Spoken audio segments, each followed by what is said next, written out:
Welcome to the class 10th Civics. Chapter is Federalism. The subtopic will be the features of federalism. The features of the federalism. Fine. Features means the visheshtaएं, characteristics. Fine. Master Mrs. Rama Babri. In this video, I'll be explaining you about the features of the federalism. Okay. uh, Now, the features of the federalism or the characteristics of the federalism क्या है? Some of the key features of the federalism are that there are two and more levels of the tiers or the tiers of the government. ठीक है, जहाँ पे एक ही तरह की government एक ही लेवल पे जो काम कर रही है वो क्या है, वो यूनिटरी है, वो फेडरलिज्म सिस्टम में नहीं आएगी, वो यूनिटरी सिस्टम में आएगी जो कि श्रीलंका में हुआ। ठीक है, लेकिन जहाँ पे सेंट्रल गवर्नमेंट प्रोविंशियल या स्टेट गवर्नमेंट से अपनी पावर को शेयर कर रही है उसे हम फेडरलिज्म कह रहे हैं। It is one of the feature of the key feature of the federalism system. The next one is the different tiers or the level of the government govern the same citizen. What does it mean? It means कि जो हम जितने citizens हैं पूरे हिंदुस्तान के अंदर, suppose हम सब लोग रह रहे हैं, ठीक है, वहाँ पे हम सभी लोग सेंट्रल गवर्नमेंट में जो भी रूल एंड रेगुलेशंस बन रहे हैं हम उसको फॉलो कर रहे हैं ना। अगर हम किसी पर्टिकुलर स्टेट में रह रहे हैं तो उस स्टेट के रूल रेगुलेशंस को भी फॉलो कर रहे हैं और सेंट्रल गवर्नमेंट को भी हम फॉलो कर रहे हैं। बट ईच टीयर्स और the each level has its own jurisdiction. Each level, her level पे, ठीक है, उन चाहे वो सेंट्रल गवर्नमेंट हो चाहे स्टेट गवर्नमेंट हो, ठीक है, उनकी ओन लेवल ऑफ जुरिस्डिक्शन है। अब आप कहेंगे जुरिस्डिक्शन क्या है? जुरिस्डिक्शन क्या होता है? The area over which someone has a legal authority. किसी एरिया पे कॉन्स्टिट्यूशनली इन्हें ये लीगल अथॉरिटी दी जाती है। Central and the state government में हमारे कॉन्स्टिट्यूशन में बहुत क्लियर जो है वो जुरिस्डिक्शन के बारे में लिखा हुआ है कि सेंट्रल गवर्नमेंट ने क्या काम करना है, स्टेट गवर्नमेंट ने क्या काम करना है। सो जुरिस्डिक्शन क्या है? The area over which someone has a legal authority. The area may be defined in the terms of geographical boundaries and even in the term of certain kinds of the subjects. Fine. So different tiers of the government govern the same citizen. Citizens वही हैं, but each level has its own jurisdiction in specific matter of the legislation, taxation and administration. चाहे वो tax का matter हो चाहे वो administration का matter हो, सब स्पेसिफाइड है। फाइन। जैसे कि सेंट्रल गवर्नमेंट को हम लेते हैं तो इनके पास 97 सब्जेक्ट्स हैं to work over it, like defence affairs and the foreign affairs, currency, atomic energy, railways, postal and the telegraph department। तो इस तरह से 97 सब्जेक्ट्स हैं जिस पे सिर्फ जो है सेंट्रल गवर्नमेंट वर्कआउट करती है, सिर्फ उसी एरिया को, वो उसके जुरिस्डिक्शन में आता है। जबकि स्टेट गवर्नमेंट के पास 66 सब्जेक्ट्स ऐसे हैं जिसे हम बाद में बहुत डिटेल में पढ़ेंगे। ठीक है, द स्टेट लिस्ट जो है, the state list enumerate the specific the subject on which each state legislature can legislate. Such law operates within its territory of each state. Main list कौन सी है स्टेट गवर्नमेंट की? The public order, fine, the police, court fees, prison, public health, sanitation, hospital, dispensaries, agriculture, water, and so on. Fine. So I think these two things are clear to you. Okay, both the 2 points are clear to you. Now the third point is the existence of the authority of each tiers of the government is constitutionally guaranteed. Fine. जो भी authorities काम करती हैं, ठीक है, जो भी authorities, चाहे वो सेंट्रल गवर्नमेंट काम कर रही है या स्टेट गवर्नमेंट काम कर रही है, जो भी jurisdiction of the respective level authorities or the government are specified in the constitution. So existence and the authority of each tiers of the government is constitutionally guaranteed. हर चीज़ जो है वो कॉन्स्टिट्यूशन में स्पेसिफाइड है, एरिया ऑफ वर्क उनका specified है. So the existence of the authority of the each level of the government is constitutionally guaranteed. Okay, now fourth point क्या कहता है कि the fundamental provision of the constitution can not be unilaterally changed by one level of the government. One level of the government जो है, कोई एक state government या central government एक तरफा जो है वो यूनिलैटरली, मतलब कि अकेले या एक तरफा जो है डिसीजन नहीं ले सकती है. Fundamental provision of the constitution can not be change unilaterally. Fine, unilaterally changed by one level of the government. Any change requires, any kind of change, it requires the consent of both the level of the government.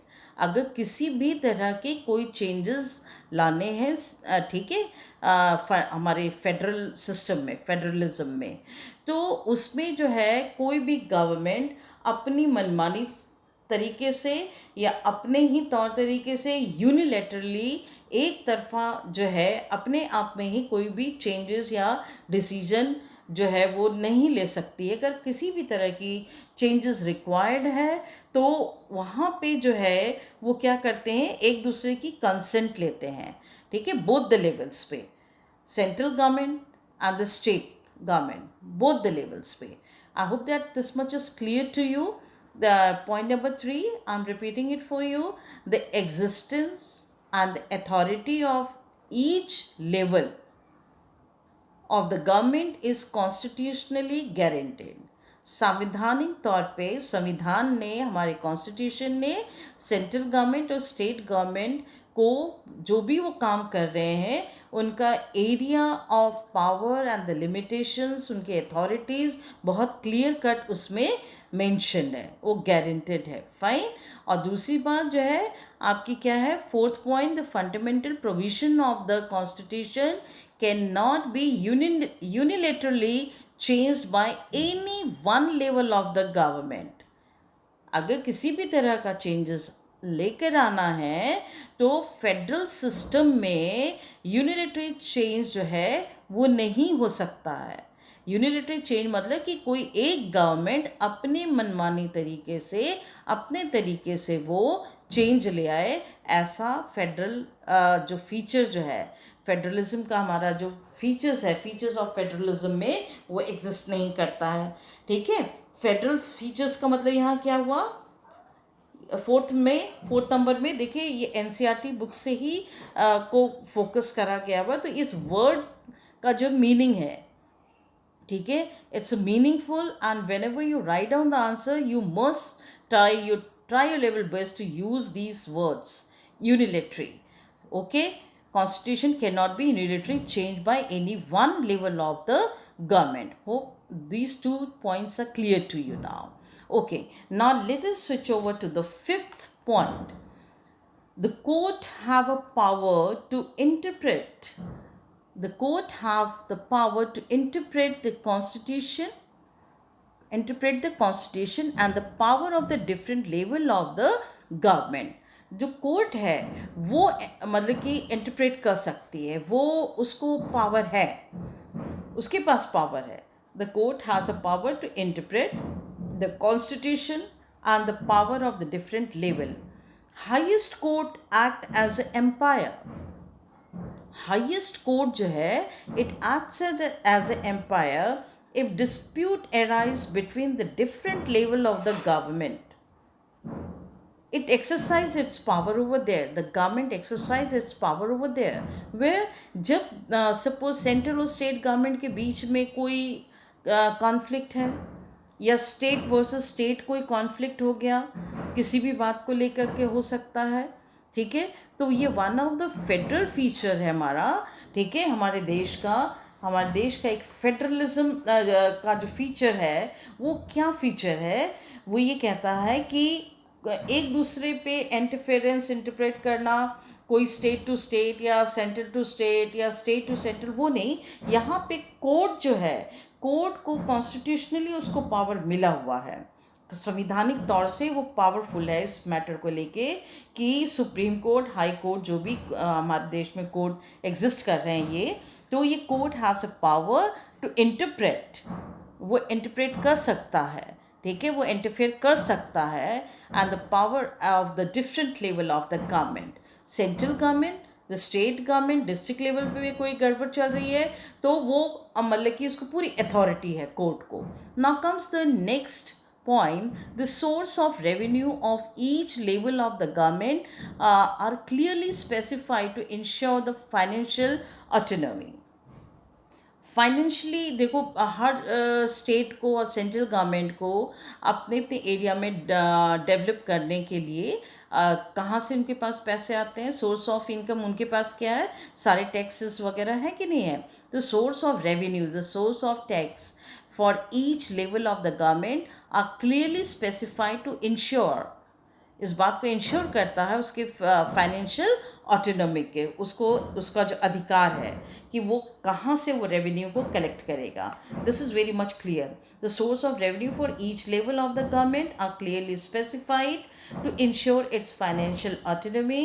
Government जो है वो excise duty, ठीक है, और custom duty, income tax, यहाँ से वो income generate कर रहा होता है, ठीक है, वहाँ से इनकम उनके टैक्स के फॉर्म में आती है, तो वो आगे हमारे वेलफेयर के लिए काम करते हैं, ठीक है। एंड द स्टेट गवर्नमेंट कहाँ से लेंगे, कहाँ से जनरेट होता है इनका, सेल्स है, प्रॉपर्टी टैक्सेस एंड ऑल है, तो ये स्पेसिफाइड है, बहुत क्लियर कट मतलब लिखा हुआ है हमारे कॉन्स्टिट्यूशन में कि सेंट्रल गवर्नमेंट और स्टेट गवर्नमेंट का जो source of revenue for each level of the government are clearly specified to ensure to ensure its financial autonomy, ठीक है। कोई एक दूसरे के बीच में इंटरफेयर नहीं करेगा इस मसले को लेकर, रेवेन्यू के मसले को भी लेकर। सो ये फेडरलिज्म का एक वन ऑफ द फीचर है। Fine, now comes to the last point. Last point हमारा क्या कहता है कि federal system has a dual objective. अब इसका ड्यूअल ऑब्जेक्टिव क्या है, जहाँ पे फेडरल गवर्नमेंट जो है मतलब कि 2 लेवल पे, 3 लेवल पे, जहाँ पे लोकल लेवल पे भी काम कर रही है, central, state and the local level पे काम कर रही है, तो ऐसे में ऑब्जेक्टिव क्या है। ऑब्जेक्टिव इसका ये है कि to safeguard and promote the unity of the country. देखो हमारी कंट्री को अगर हम लेते हैं तो बहुत ज़बरदस्त जो है वो डाइवर्सिटी है, ठीक है, तो यूनिटी को मेंटेन करना and to accommodate the regional diversity also, तो this is the focus point की मतलब कि एक ऑब्जेक्टिव है उनका फेडरल सिस्टम का कि इसको भी मेंटेन रखें, टू सेव गार्ड, प्रोटेक्ट करेंगे, उसकी पूरी पूर्ण रूप से सुरक्षा करेंगे और प्रमोट भी करेंगे यूनिटी, कि किसी में किस इतनी सारी भाषाएं हैं, इतने सारे स्टेट हैं, बहुत सारे मतलब कि धर्म जाति के लोग हैं, ठीक है, तो जहाँ पे इतने सारे लोग हैं तो वहाँ किसी न किसी मैटर को लेकर के कॉन्फ्लिक्ट हो जाता है, ठीक है, लेकिन उसको ध्यान में रखते हुए कि सेंट्रल और स्टेट गवर्नमेंट के बीच में कहीं कोई कॉन्फ्लिक्ट ना हो या लोगों के बीच में, तो इस सब चीज़ों को प्रोटेक्ट करता है फेडरल सिस्टम, ठीक है, to safeguard and promote the unity of the country. Unity of the country top पे है, उसको देखना है, और इतने रीजनल जो डाइवर्सिटीज़ हैं, ठीक है, धर्म जाति को लेकर, रंग को लेकर के, विचारधाराओं को लेकर के, पंथ को लेकर बहुत सारी डाइवर्सिटी है हिंदुस्तान में, तो इसको एकोमोडेट करके रखना, ठीक है, accommodate the regional diversities also, सबको मिला जुला करके मिलजुल के रहने की एक संदेश देना और एक ऑब्जेक्टिव बना के रखना कि हमें मतलब कि फेडरल सिस्टम में इन सब चीज़ को प्रोटेक्ट करना है। फाइन, तो government at a different level should agree to some rules of the federalism, power sharing जब हम करते हैं सेंट्रल गवर्नमेंट और स्टेट गवर्नमेंट के बीच में या लोकल गवर्नमेंट के बीच में, तो किसी एक पर्टिकुलर पॉइंट पे जो है वो खींचातानी नहीं होनी चाहिए। वो फेडरल सिस्टम में क्या होता है, एक पॉइंट पे किसी सम पर्टिकुलर रूल पर वो मतलब कि एग्री करते हैं, एक दूसरे पे ट्रस्ट करते हैं, agree with each other with mutual trust and agreement to live together. Fine, so this is the federal features, okay, the features of the federalism. Fine. Hope you have understood it clearly. Thank you so much for listening carefully. Do read the NCRT book in detail. Fine. Take care of yourself. Take care of your health.